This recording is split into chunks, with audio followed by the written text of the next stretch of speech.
Meus prezados irmãos, boa tarde a todos.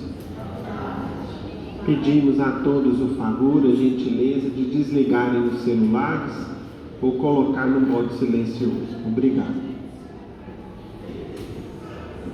Querido Mestre Jesus, queridos amigos e benfeitores do nosso solar, da Fraternidade Espírita Paulo de Tarso, nesse instante, elevamos os pensamentos em prece para agradecermos, Mestre, a alegria de estarmos reunidos nessa casa, bem como pela oportunidade que temos de nos reencontrar, rever amigos queridos e dentro dessa reunião de amigos e irmãos, estudarmos o Evangelho que tanto tem nos ajudado em nossas vidas.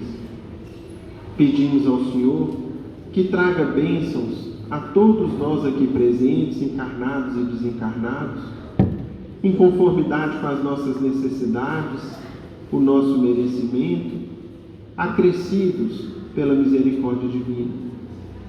Rogamos ainda, Mestre, que não nos falte a inspiração de nossos irmãos maiores nos estudos e comentários da tarde, para que possamos todos tirar proveito, guardarmos conosco em nossas mentes, em nossos corações e nos esforçarmos em aplicá-los no nosso dia a dia.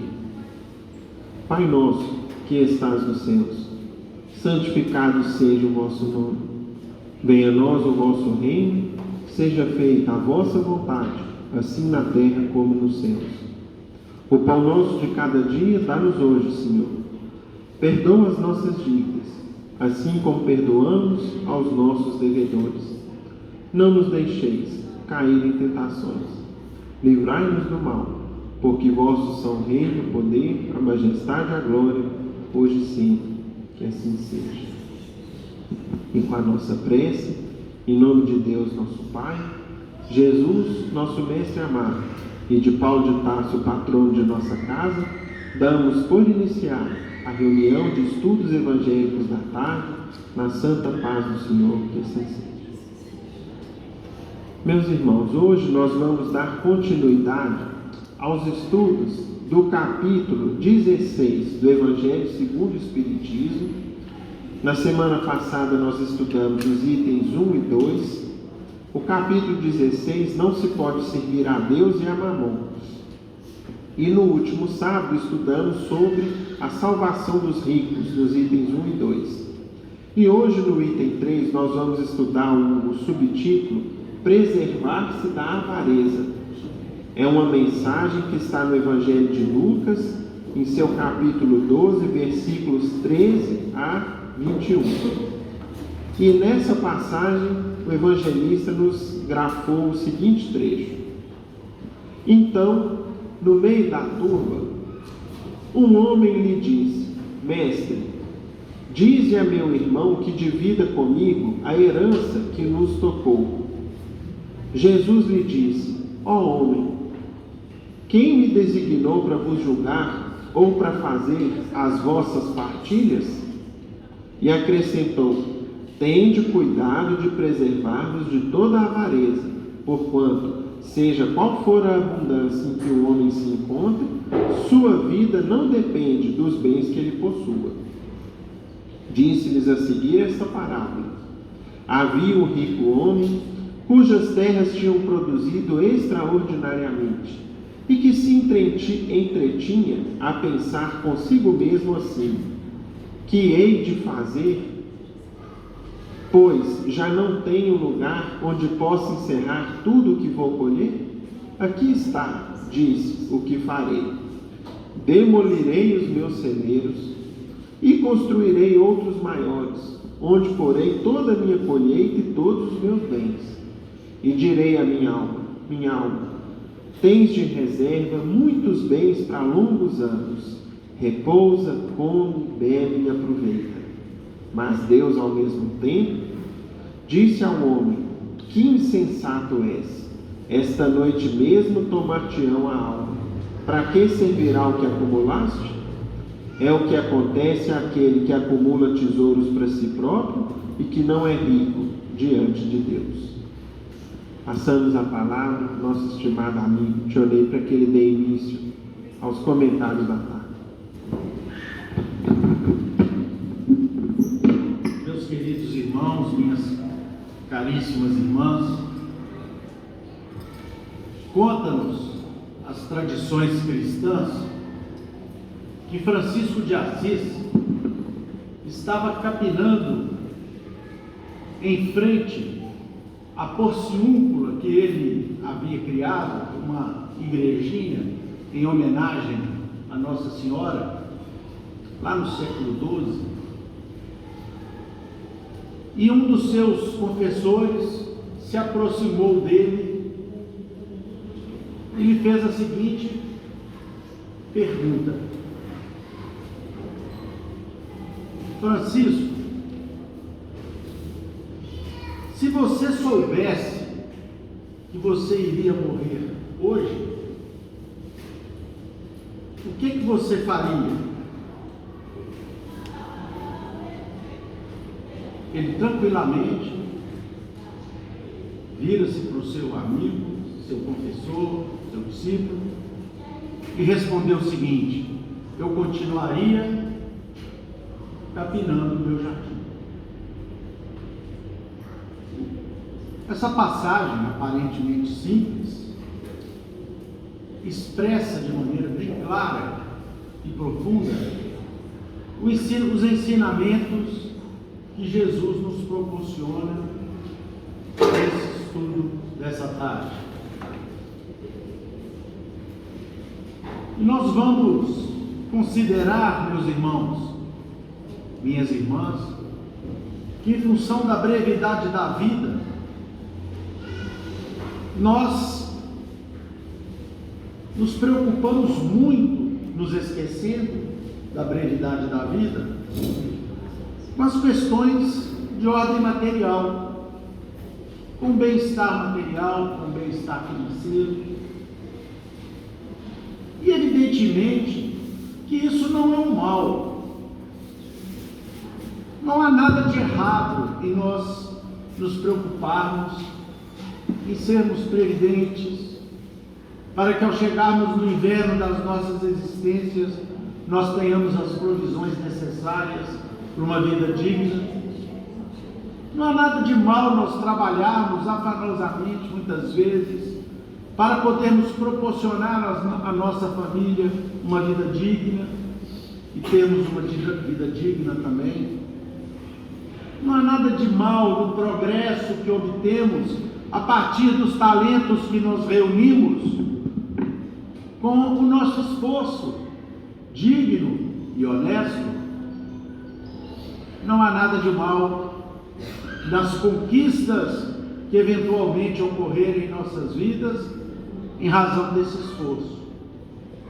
Aliás, aqui mesmo no Evangelho, nós vamos encontrar nosso Senhor Jesus Cristo ao lado de todas as criaturas, afortunadas ou não.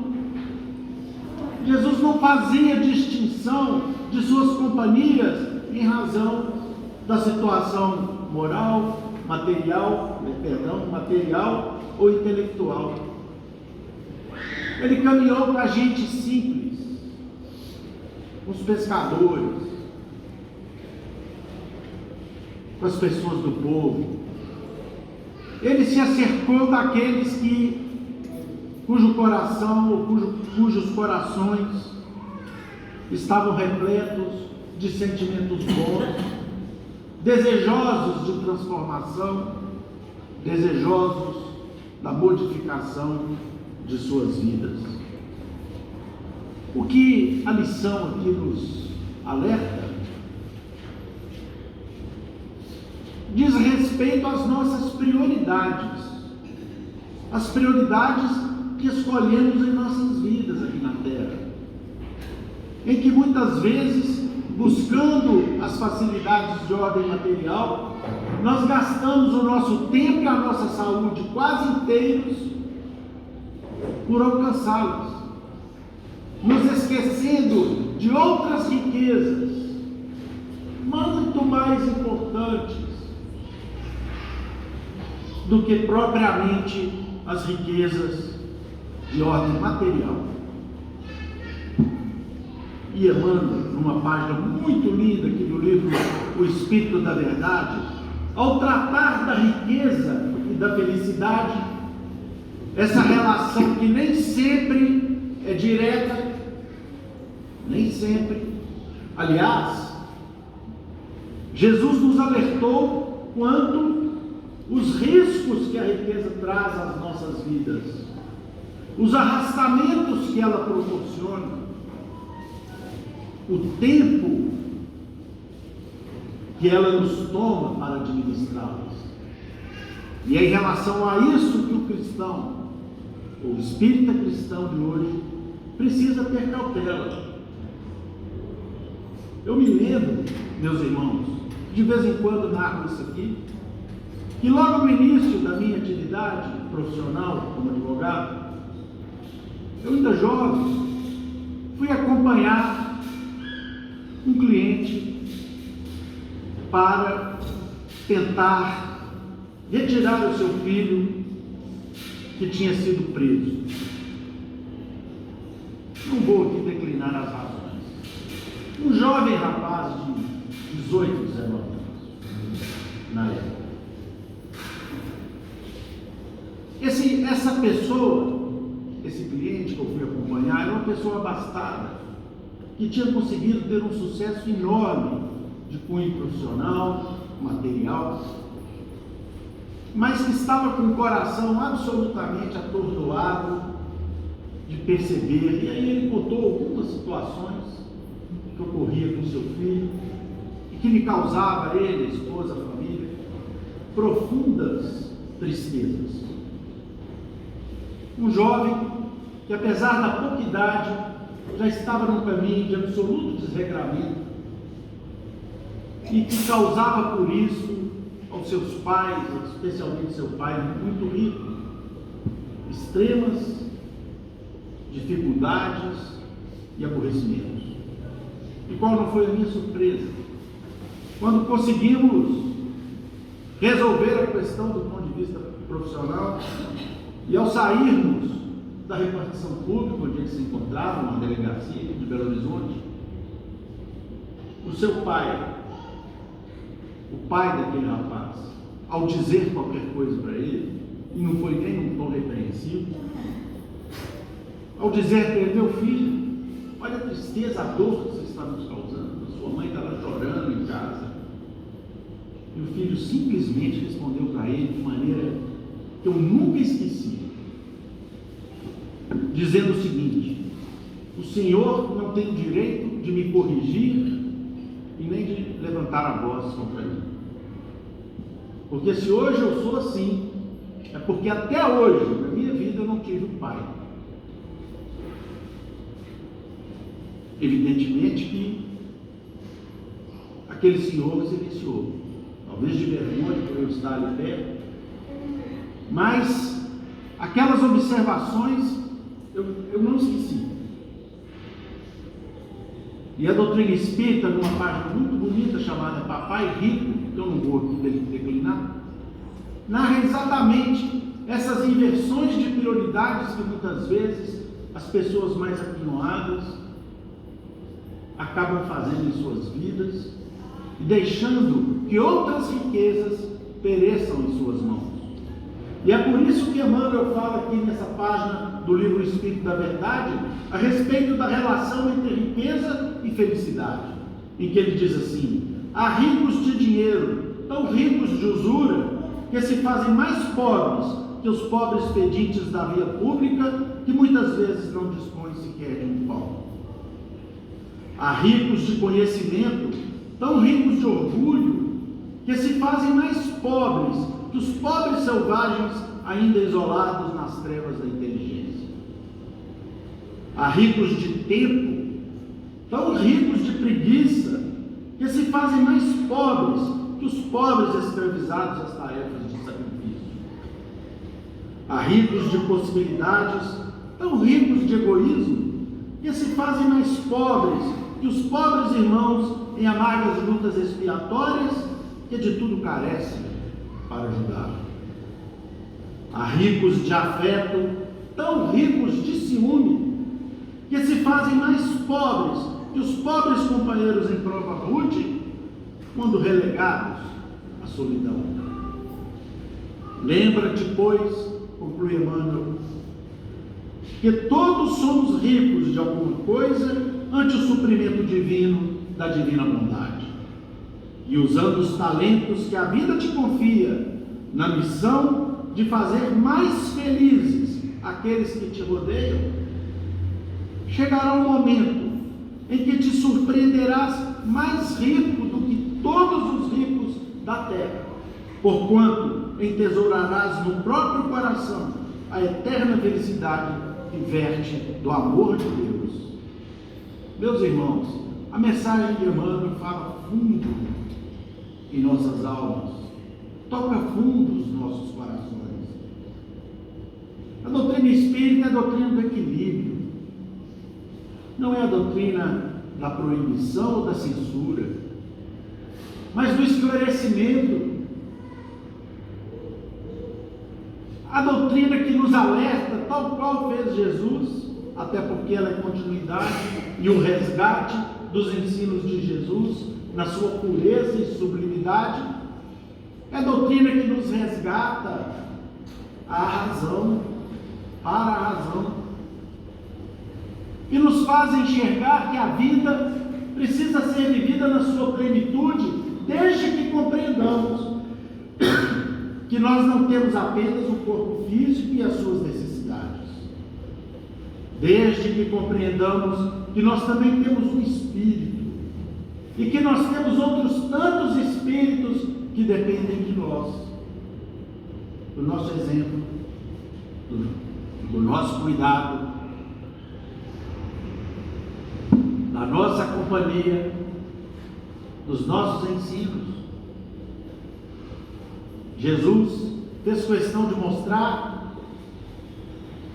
já jovenzinho, quando Maria se preocupava com o seu futuro e desejava se avistar com os sacerdotes do templo para tentar levá-lo a uma instituição, para que ele pudesse desenvolver aqueles dons fantásticos que ele já trazia e que causava admiração em sua mãe. O mestre, evidentemente, percebendo a pureza das intenções da sua mãezinha, procurou seu pai, José, e pediu a ele que lhe admitisse na carpintaria, porque é na família, e isso Jesus fez questão de deixar claro, é na família que nós ganhamos o jogo da vida. Alguém aí já disse isso. Então, meus queridos irmãos, é fundamental que nós tenhamos a compreensão de que a lição da tarde de hoje não cuida apenas da questão da usura material e financeira, daqueles que não conseguem dividir o pão com o seu irmão, daqueles que não conseguem sequer dividir migalhas. Trata-se disso, mas não só disso. Como nós vimos aqui na lição de Emmanuel, trata também da usura da alma, da usura de solidariedade, da usura de compreensão, da usura do diálogo, da usura da pacificação, que são valores que nós não podemos economizar, de que nós temos que empregar, esse sim, regiamente,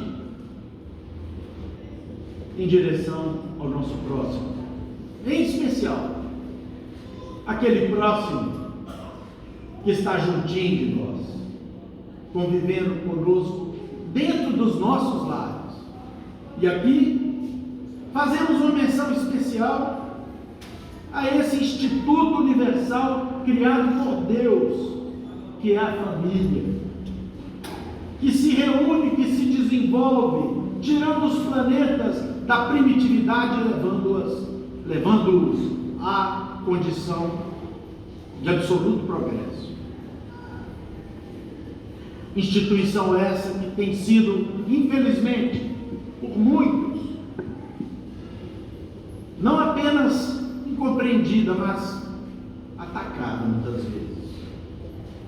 Criaturas que trouxeram a prova da liderança de diversas pessoas terem a coragem de não compreender essa instituição criada por Deus e não contribuir para o seu progresso e para o seu desenvolvimento.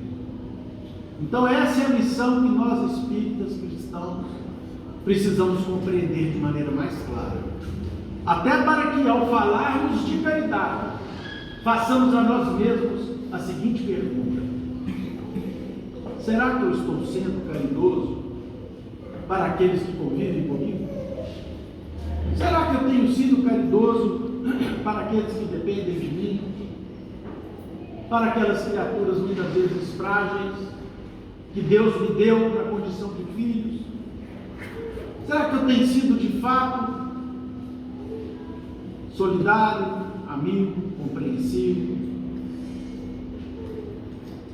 enérgico quando precisa? Mas sobretudo, será que eu compreendi a minha missão como pai, como mãe, como filho aqui na terra? E aí sim, nós temos que pensar na caridade como algo que se espraia, que se multiplica a partir das nossas mãos, a partir dos nossos sentimentos. Nós temos uma página, meus irmãos, que eu gostaria de encerrar aqui a minha participação com ela e passar aqui para o Pinhas. Nós temos uma página do livro Contos e Contos. Eu sempre me refiro ao irmão X como o quinto evangelista de Jesus. Ainda não fui repreendido por essa afirmação. Enquanto alguém não me repreender por isso, assim eu vou nomeando o nosso querido Humberto de Veras Campos, que entregou sua vida muito rapidamente, depois de voltar ao mundo espiritual, para a divulgação das mais belas histórias, crônicas, iluminadas pelo seu coração bondoso e pela sua inteligência rara. Numa página em que ele conta que um grupo de espíritos estavam reunidos no mundo espiritual, examinando as questões das ambições humanas. E irmão X estava ali entre eles, participando daquela conversa. Quando então, depois de considerarem que as criaturas deveriam atender os conselhos da prudência, deveriam armazenar com prudência os bens durante o verão e a primavera de suas vidas, para que no outono e no inverno elas tivessem a devida tranquilidade. E a vigilância, evidentemente, andava junto com a previdência, mas era preciso compreender que a preocupação de ganho, a escravização à preocupação de ganho, de fato significa para aqueles que assim agem uma absoluta escravidão e a criação de um inferno de padecimentos intraduzíveis. Quantos precipícios cavados pelo egoísmo, comentavam aqui aqueles irmãos naquele colóquio espiritual que irmão X participava. Um dos companheiros que estavam ali presentes sorriu e contou a seguinte história, meus irmãos. Neste capítulo, dizia esse espírito que estava ali com o irmão X, recebi uma inesquecível lição há 300 anos atrás, por intermédio de um cacique indígena aqui do Brasil. Como assim? Perguntei, sumamente interessado. Então o irmão X perguntou: como assim? Que lição foi essa que você recebeu? há 300 anos atrás. Em princípios do século XVII, esclareceu o interlocutor, eu participava do serviço de uma embarcação francesa em transporte de pau-brasil. Periodicamente chegávamos à costa aqui do Brasil, onde fizéramos uma agradável camaradagem com os índios locais. E naquela época, envergando a qualidade de português do Alentejo, uma região muito bonita lá de Portugal, não tive dificuldades para aprender alguns rudimentos da língua do Tupi-Guarani. Então, tanto ele vinha aqui, ele aprendeu algumas palavras, né, que lhe possibilitavam o diálogo da língua do Tupi-Guarani. Em razão disso, o chefe da tribo litorânea, que respondia pelo nome de Ari Togogo, é o nome do cacique, Ari Togogo, dedicava-me uma especial atenção. Ou seja, ele conseguia se comunicar com aquele cacique, então ele virou um amigo dele, né? Virou um conhecido dele, e os dois estavam sempre conversando. Na sexta viagem do nosso barco, o velho bronzeado chamou-me em particular, ministrando-lhe uma das mais belas lições de filosofia que já recebi em toda a minha vida. Observando-nos a afoiteza, ou seja, a pressa em carregar o navio com a madeira preciosa, perguntou-me ele na linguagem que lhe era familiar. Escute, meu amigo, dizia o cacique, né? Esse nosso irmão aqui português. Não há lenha em sua terra?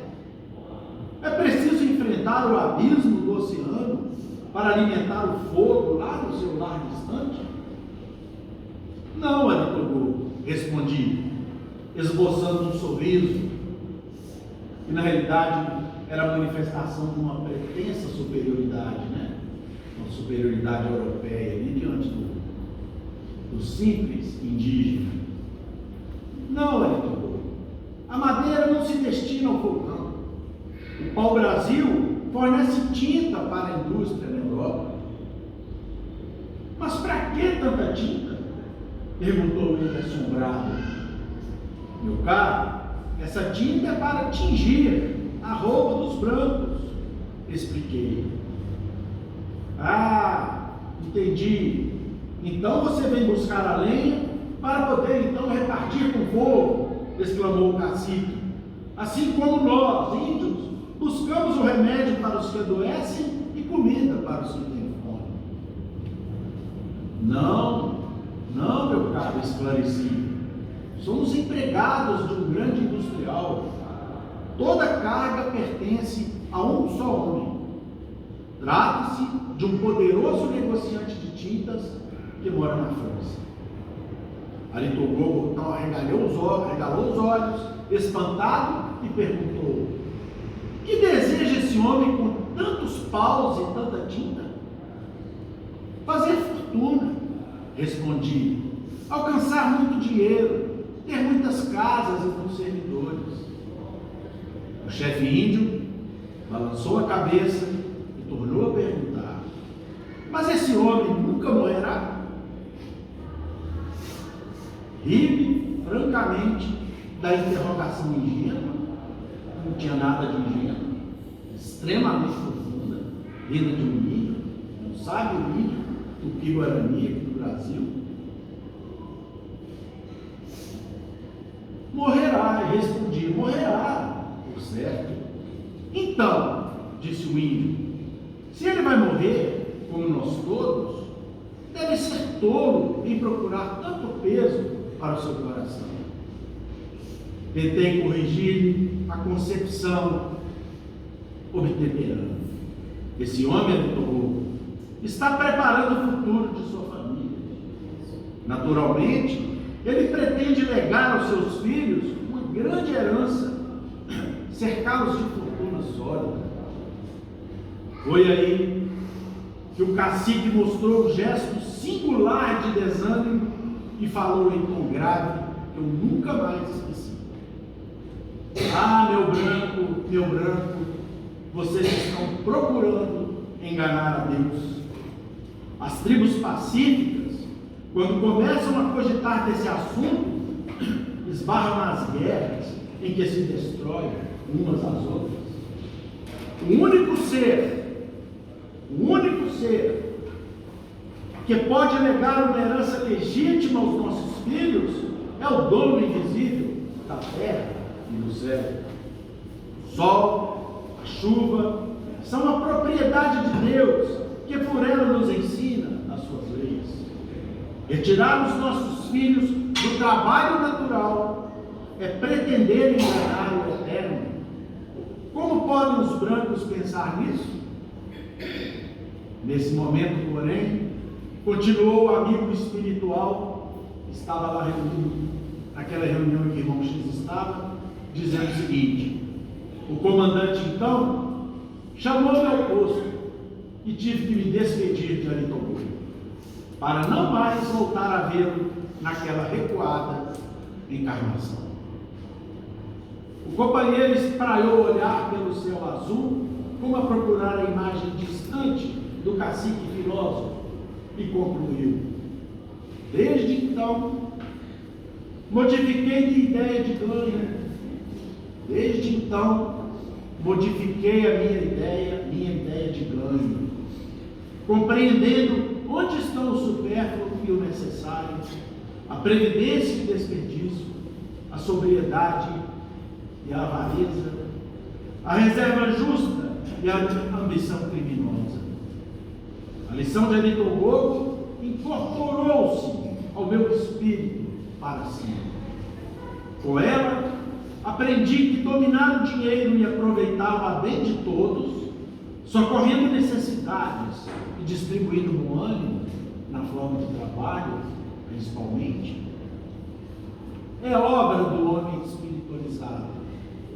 Mas deixar-se dominar pelo ouro, na preocupação do ganho transitório, não reparando meios para atingir os fins, assambarcando os direitos de outros e valendo-se de todas as situações para rechear os cofres e multiplicar os lucros, tão somente para manter a superioridade convencional em prejuízo da consciência, é obra da criatura vulgar, escravizada aos gênios perversos da tirania.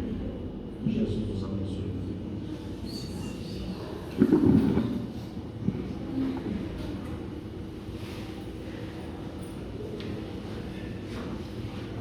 Meus caros irmãos, nós vamos aqui agora dar continuidade no nosso estudo dessa tarde, que trata para nós justamente a respeito de preservarmos da avareza.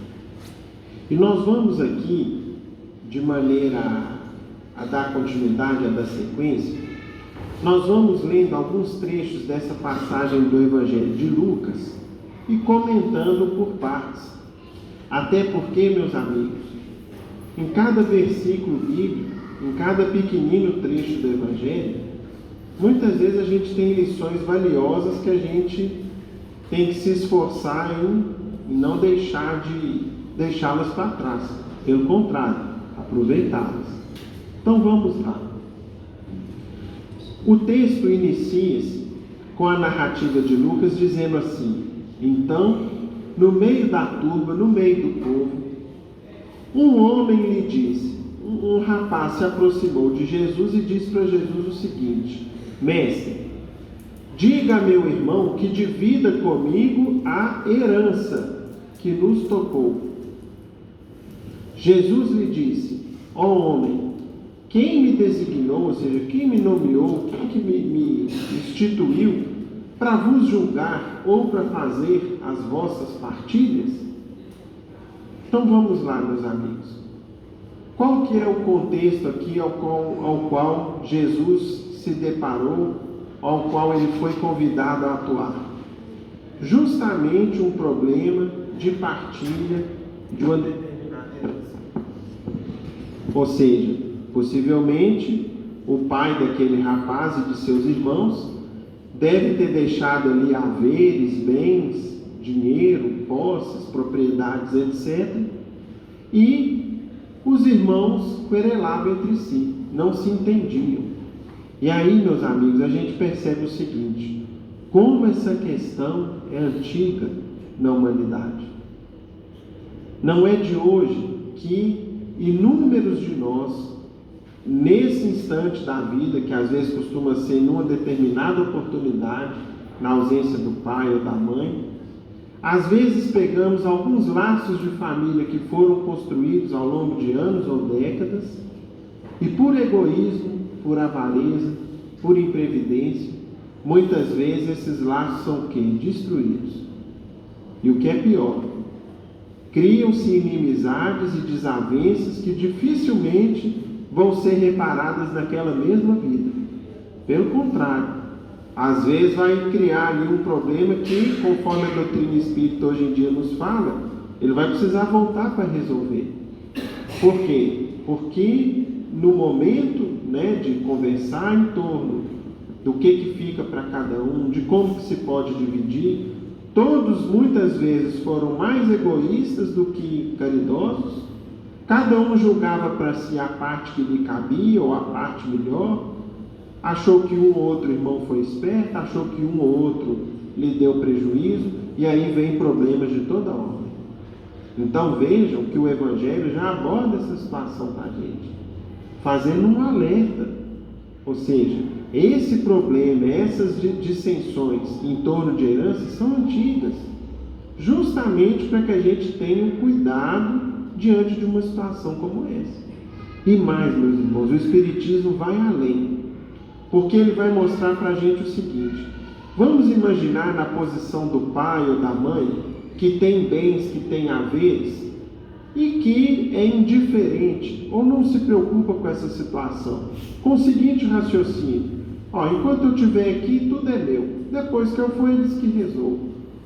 Só que, o que a doutrina espírita tem nos explicado? Quando nos chega a morte física, a alma, o espírito permanece vivo. E muitas vezes nós vamos no mundo espiritual, se nós não formos devidamente cuidadosos nesse aspecto, assistir, meus amigos, a uma série de desavenças, de brigas, de problemas que a gente poderia ter evitado. Enquanto vivos, a gente poderia ter encaminhado uma solução ou deixado aquilo resolvido, para que aquilo não fosse motivo de discórdia. E infelizmente, muitas vezes a gente é indiferente, pensa assim: eu vou preocupar com isso vai ser questão deles. E aí nós vamos observar brigas e desavenças de toda ordem. Tanto é que nós temos uma página de Irmão X muito curiosa, que vale a pena todos nós um dia passarmos os olhos por ela, chamada assim, Treino para a Morte. E a gente deve refletir nisso com muita seriedade, porque é o seguinte: se tem uma verdade que todos nós já sabemos e de muito tempo, é a seguinte: todo mundo vai voltar um dia. A morte, ela é inescapável. Ninguém fica para sempre na vida física. O espírito permanece na eternidade, só que a morte física é uma realidade inegável. Considerando isso, o que Irmão X nos aconselha então? Entre muitos outros pontos muito interessantes que vale a pena a gente ler e conhecer depois, ele vai comentar assim conosco: se você possui algum dinheiro ou detém alguma posse terrestre, não adie doações, caso esteja realmente inclinado a fazê-las. Grandes homens que admirávamos no mundo pela habilidade e poder com que concretizavam importantes negócios, aparecem junto de nós, em muitas ocasiões, à maneira de crianças desesperadas, por não mais conseguirem manobrar os talões de cheque. Em família, observe cautela com testamentos. As doenças fulminatórias chegam de repente, e se a sua papelada não estiver em ordem, você padecerá muitas humilhações através de tribunais e cartórios. E aí o que Irmão X explica? Olha, se a gente é indiferente com isso, enquanto espírito, depois nós vamos ver filhos brigando entre si, genro com nora, com o filho e filha da gente, e o que é pior, nós vamos escutar às vezes uma série de acusações e de injustiças que a gente poderia ter evitado. Então o que irmão X e a doutrina espírita nos fala? Chegado a determinada altura da vida, deixemos mais ou menos as coisas encaminhadas, porque a gente chega do lado de lá e vamos ter menos um motivo de problemas, de tormento e de preocupações. Pois bem, meus amigos, a passagem evangélica continua. Vamos adiante para ver o que mais nós temos aqui por aprender. Jesus então diz para aquele rapaz o seguinte: tende o cuidado de preservar-vos de toda a avareza, porquanto, seja qual for a abundância em que o homem se encontre, sua vida não depende dos bens que ele possua. Ou seja, essa afirmativa do Cristo também está cheia de sabedoria e conforme a nossa experiência de vida também.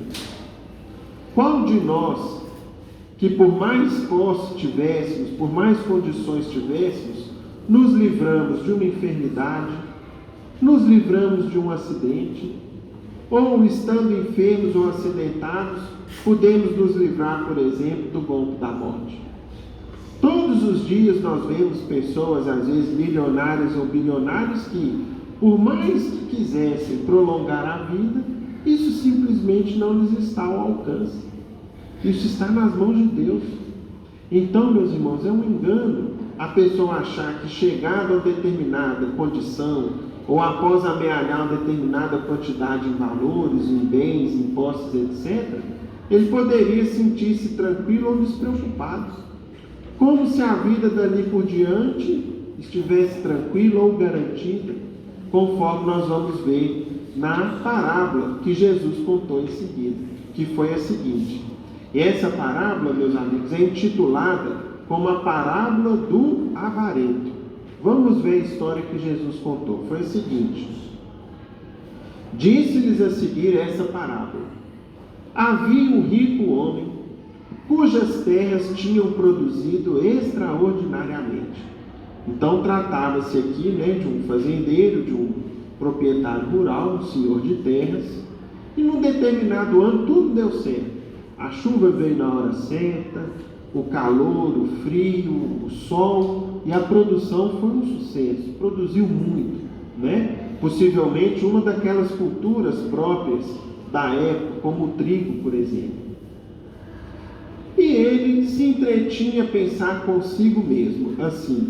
Então ele estava diante de um problema, porque a fazenda, as terras produziram tanto, que ele pensava o seguinte: o que vou fazer? Pois já não tenho lugar onde possa guardar tudo que vou colher, ou seja, eu não tenho como guardar tanta colheita. Minha colheita vai ser muito abundante, vai ser muito vasta. Como que eu vou guardar tanta coisa? Esse era o problema dele, a preocupação dele. E aí, de repente, é como se ele tivesse tido uma ideia brilhante, E disse o seguinte: aqui está o que farei. Demolirei os meus celeiros. Vou demolir meus armazéns atuais. Construirei outros maiores, onde guardarei toda a minha colheita. Até aí, meus irmãos, e ele ainda diz, e todos os meus bens.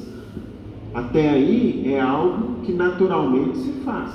Até porque, dependendo da cultura, se ficar no tempo, vai se perder, O milho, quando colhido, tem que ser devidamente armazenado, o trigo e tantas outras culturas. Às vezes você tem ali um período de secagem, depois se você não guarda, não armazena adequadamente, aquilo se perde. Então até aí, nada de incomum. Só que aí veio o problema. Qual que era o pensamento dele em seguida? Direi para mim mesmo: minha alma, tens de reserva muitos bens para longos anos. Repousa, come, bebe, goza, ou seja, aproveita. Ou seja, diante daquela fartura que a natureza, que a terra lhe proporcionou, que veio do trabalho dele, de seus servos, de seus funcionários, qual foi o pensamento dele, meus amigos? Daqui para frente eu vou ficar o quê? Como se diz no linguajar popular hoje em dia, Só no sul. Não quero saber de mais preocupação, não quero saber de mais trabalho, não quero ter mais dor de cabeça, eu quero passar o resto da minha vida o quê? Aproveitando. Sem dar satisfações a ninguém, vou aproveitar a vida no máximo que ela tem de proporcionar e mais. Nesse instante aqui, ele não disse que seria para ele e para um conjunto de pessoas. Ele pensou exclusivamente em quem? Em si. Eu vou aproveitar. Eu vou querer o máximo que a vida me dá. O máximo que a vida possa me proporcionar. Mas Deus, ao mesmo tempo, disse ao homem: que insensato és! Esta noite mesmo tomar-te-ão a alma. Para que servirá o que acumulaste? Ou seja, essa noite, meu amigo, você vai ser o que? Chamado de volta. E tudo isso que você acumulou, essa riqueza fabulosa, essa quantidade enorme de coisas de colheita que você juntou, não vai te servir para nada. É o que acontece àquele que acumula tesouros para si próprio e que não é rico diante de Deus. Ou seja, meus irmãos, esse quadro, essa situação, nós já vimos acontecer em inúmeras ocasiões na vida.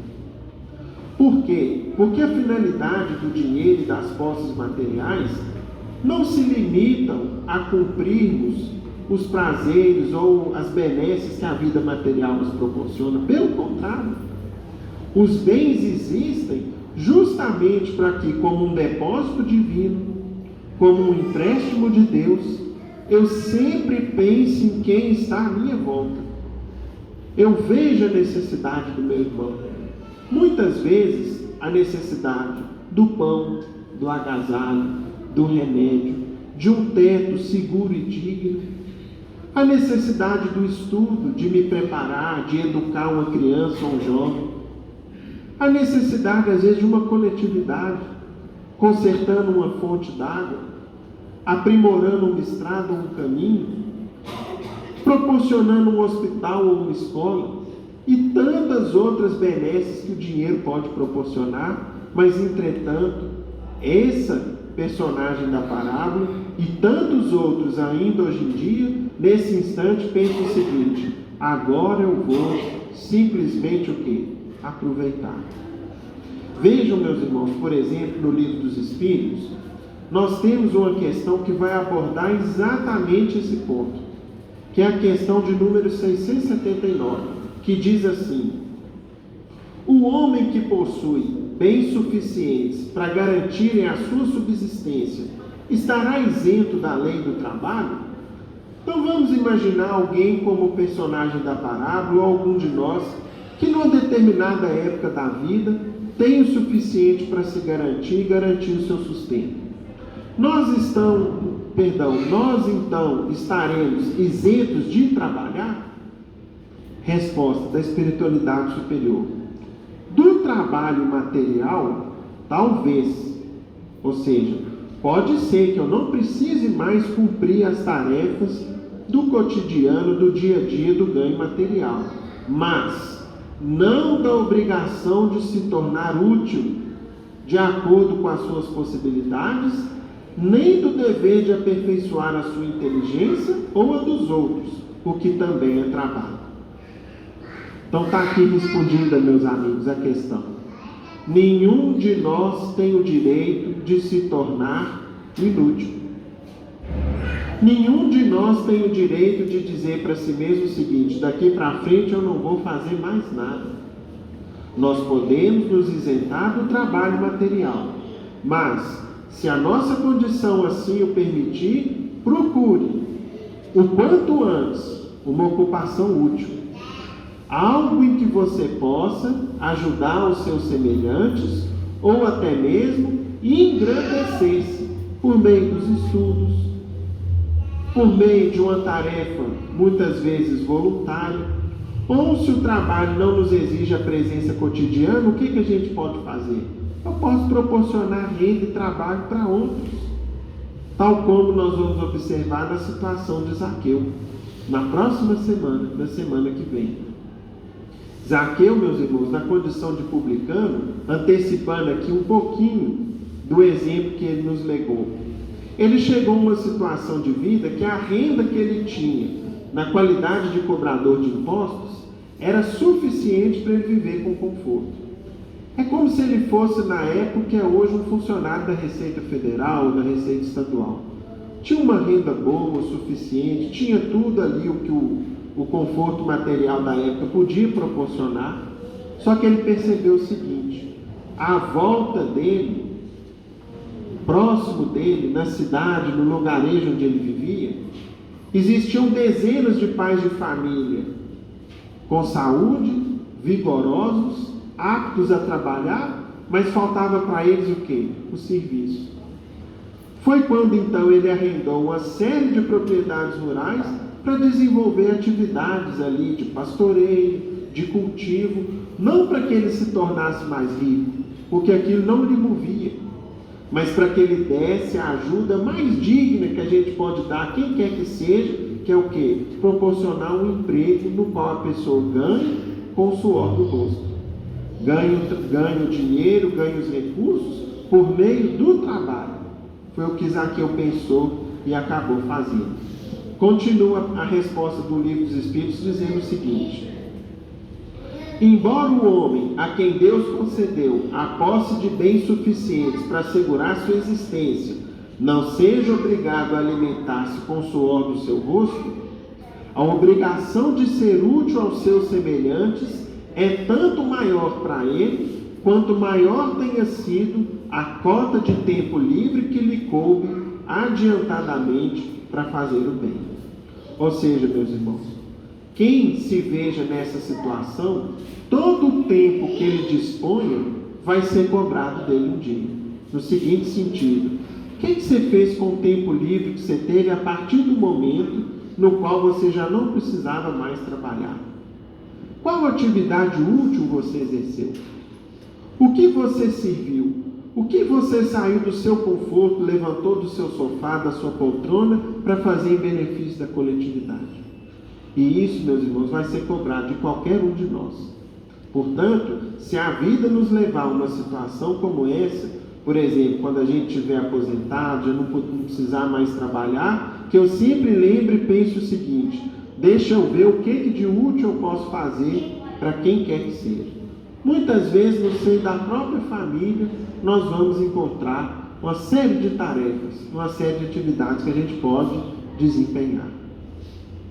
Voltando ainda para a nossa parábola de hoje, quando Jesus disse que a vida de um homem não depende dos bens que ele possua, nós vamos ver uma história de Hilário Silva que vai ilustrar isso aqui também para a gente.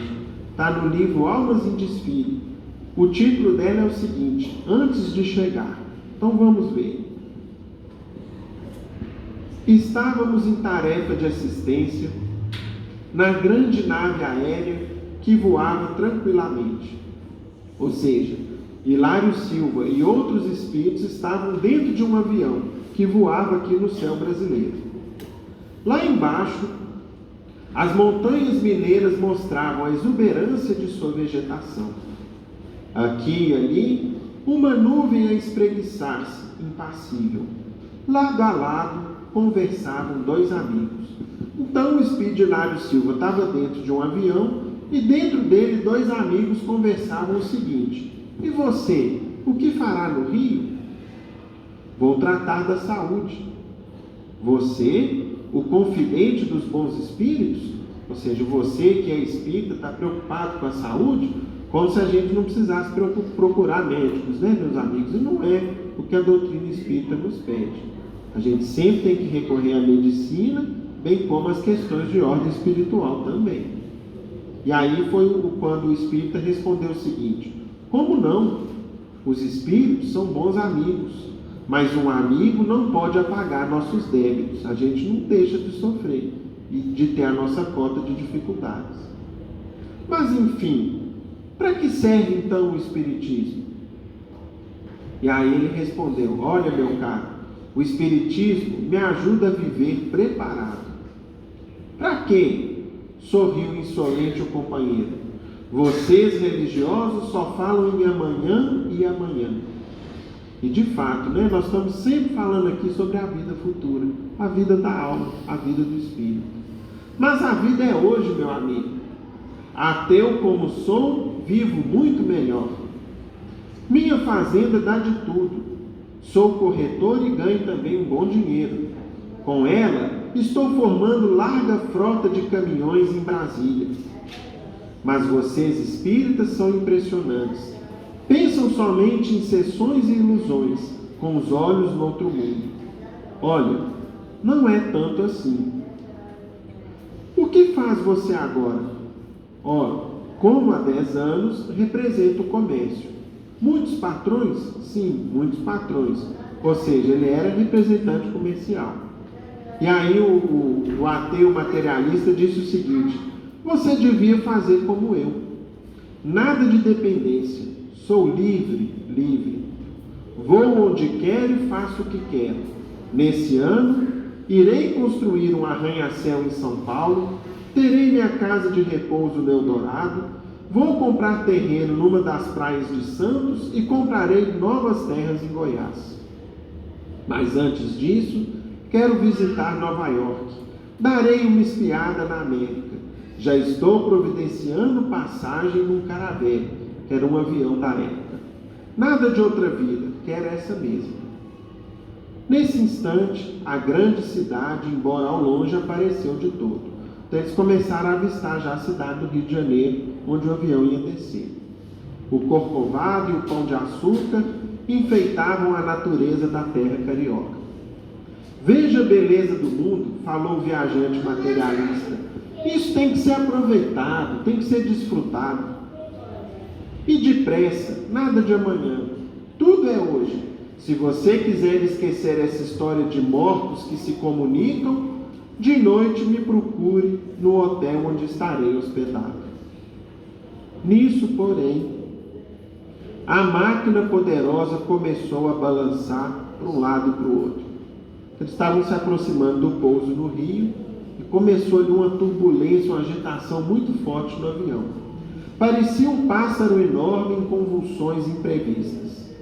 E antes que os passageiros dessem conta de si, o grande avião mergulhou no mar, com a desencarnação de todos. Ou seja, todos acabaram o quê? Perdendo a vida física e vindo, voltando para o plano espiritual. E aí, o que seria do materialista? Que ia comprar isso, que ia comprar aquilo, preocupado em aproveitar a vida, em passear, em ter isso, aquilo, tudo de repente foi embora. E assim, meus irmãos, muitas vezes acontece conosco. Nós não sabemos a que momento a gente vai ser chamado, e é como há pouco o tio Ney comentou aqui sobre Francisco de Assis. Quando a gente está com a consciência tranquila, voltada ao trabalho e ao desejo de ser útil ao nosso semelhante, viver na vida física de acordo com os valores da vida, da alma e do espírito, nós estamos tranquilos para partir a qualquer momento. Porque os nossos deveres estão cumpridos, a nossa consciência está em paz. Agora, do contrário, nós vamos enfrentar o quê? Uma série de dissabores, uma série de desilusões, uma série de amarguras que muitas vezes são difíceis de descrever. E, portanto, nós vamos agora concluir através de uma poesia do espírito de Cornélio Pires, que vai falar para a gente em torno da sovinice ou da avareza, que é a mesma coisa, são sinônimos. Cornélio Pires, então, vai dizer para a gente no livro Retratos da Vida, a poesia de número 15, Notas da Sovinice. Vejam que interessante. Você deseja saber, caro Antônio da Planura, o que sucede, o que acontece aos sovinas depois que a morte os procura? O assunto pede cuidado, porquanto em tudo, na essência, não se deve caminhar com base na imprevidência. Observe a natureza. Na horta, uma simples erva vive, ajuda e se garante, mantendo a própria reserva. A árvore ampara sempre, na bondade de que é feita, mas resguarda a seiva própria, para dar outra colheita. Então, meus irmãos, vejam aqui que interessante a gente fazer uma pequena interrupção aqui para comentar o seguinte: a natureza é uma escola viva para todos nós. O que a gente observa, por exemplo, no reino vegetal? A árvore produz o fruto, mas ela mesma não se alimenta do fruto. Todo o fruto que ela produz, ela oferece a quem está à sua volta. Mas mesmo produzindo os frutos, o que ela faz? Ela tem a sua previdência de guardar um tanto de seivas, de líquidos, de substâncias que garantam a sua sobrevivência, inclusive para que ela muitas vezes atravesse o inverno e volte depois a florescer, volte depois a se enfolhar e volte depois a produzir novamente. Quantas árvores, por exemplo, em regiões mais frias, quando chega o inverno, perde todas as folhas. Só que basta chegar a primavera, ela se enfolha toda de novo, se enche de beleza e de exuberância e volta a produzir os frutos. Por quê? Porque ela foi previdente. Ela preparou para atravessar o inverno. E na vida nossa é assim também. Haverão momentos de inverno, ou de vacas magras, lembrando lá dos sonhos de José do Egito, né, que está desde o Antigo Testamento para nós. E assim, a doutrina espírita não nos condena por isso. Agora, onde está o ponto de atenção? Tem um ponto que a previdência pode ser sinônimo ou disfarce de avareza. É esse o cuidado que nós temos que ter. Ter a reserva que faça com que a gente não seja pesado a quem está à nossa volta, mas até que ponto que aquilo ali se transforma em sovinice. Esse é o alerta que o Evangelho nos traz. Continua a poesia. Melhor é viver no mundo, relembrando a história antiga, nem tanto quanto a cigarra, nem tanto quanto a formiga. Vocês já viram essa fábula? Se eu não me engano, de La Fontaine. Tinha cigarra e tinha formiga. A cigarra só queria aproveitar e cantar, dançar e cantar o dia inteiro, e a formiguinha trabalhando. E a formiguinha só trabalhando, preocupada em juntar. O que o Espiritismo e o Evangelho do Cristo nos falam? Nem tanto quanto a cigarra, nem tanto quanto a formiga. Em verdade, nunca vi em meus caminhos terrenos quem não tem um tanto mais para dar a quem tem menos. Toda pessoa precisa de escolas, forças e meios, de maneira a não pesar nos orçamentos alheios. Mas sovinice, meu caro, na melhor definição, é o pesadelo da posse com trevas no coração. Você recorda o meu Bruno, falecido em Mirador? Sem corpo, dorme no pó, julgando que dorme em ouro. Enterrou muita moeda o nosso amigo Marçal, desencarnado é vigia na barranca do quintal. Agora, depois da morte, alarico do estaleiro anda buscando o colchão em que prendia o dinheiro. Sem corpo, minha benta Paula hoje é um fantasma perfeito. Mora no armário das joias que guardava sem proveito. Conquanto rica, minha cota, desencarnada em Cumbica, vive na cova pensando que mora em mina de mica. Apegada nas baixelas, morreu minha Joana de Deus, sem corpo, vive agarrada ao que ficou nos museus. Muito rica, mas sovina, finou-se Juca do Grampo, comeu por economia, tatu ervado no campo. Falando em ouro e mais ouro, morreu Altino de Grotas, mora no barro, pensando que está num montão de notas. Nosso prezado Nhotuca, morto no sítio dos Lessas, vive com medo dos santos, aos quais fintava promessas. Prudência, caro Antonico, é paz na hora futura. Entretanto, sovinice, de qualquer modo, é loucura. Trabalhe, faça proveito do que ajuntou pelo bem. Saiba sempre, antes de tudo, que Deus não falta a ninguém.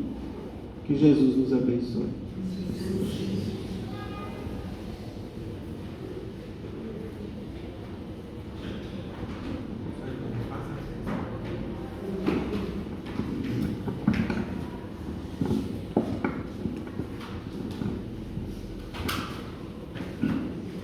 seja qual for a abundância que o homem se encontre, sua vida não depende dos bens que ele possui. Querido Mestre Jesus, essa tarde o Consolador prometido nos relembrou um dos mais belos ensinamentos que o Senhor nos trouxe, nos mostrando que os patrimônios da vida é aquilo que nós adquirimos e vamos levar conosco. Os conhecimentos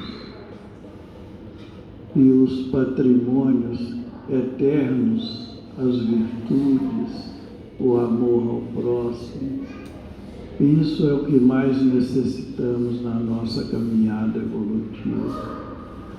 Por isso pedimos, Senhor, que o Senhor aumente a nossa visão espiritual, a fim de trazermos sempre conosco essas lições que vêm do mundo espiritual para nos alertar, nos advertir a respeito da nossa condição evolutiva.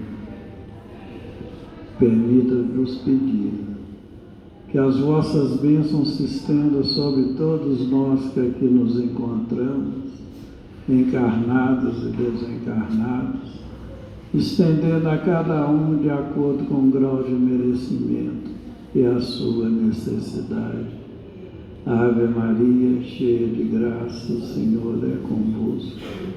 Bendita sois vós entre os anjos, bendito o fruto do vosso ventre, nasceu Jesus. Santa Maria, Mãe de Jesus, rogai a Deus por nós, pobres pecadores, encarnados e desencarnados, hoje, agora e sempre, que assim seja. Devolvemos a palavra ao nosso irmão Lucas, para que ele possa encerrar a reunião da tarde.